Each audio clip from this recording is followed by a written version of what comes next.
భావంతోనే సదా జ్ఞానం ప్రాప్తిస్తుంది. ఇది మనందరికీ తెలుసు.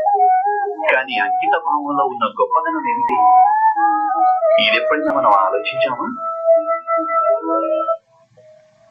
జ్ఞాన ప్రాప్తికి సదా మనిషి మనసు విభిన్న సమస్యల్ని సృష్టిస్తూ ఉంటుంది. ఒకసారి ఇతర విద్యార్థుల పట్ల ఈర్ష్య కలిగిస్తుంది. ఇంకొకసారి నేర్చుకున్న పాఠాలలో సందేహాలు కలిగిస్తుంది. మరొకసారి గురువు వేసిన శిక్ష వలన మనసును అహంకారంతో నింపేస్తుంది. కాదా? ఇలా జరగదంటారా? ఎవరికి తెలుసు ఎన్ని రకాల ఆలోచనలు మనస్సును కలవరపెడతాయో? మనస్సులో కలిగే ఇటువంటి అనిశ్చిత స్థితి కారణంగా మనం జ్ఞానాన్ని పొందలేకపోతుంటాం. మనస్సుకు నిశ్చల స్థితి కేవలం అంకిత భావంతోనే వస్తుంది. అంకిత భావం అహంకారాన్ని నాశనం చేస్తుంది.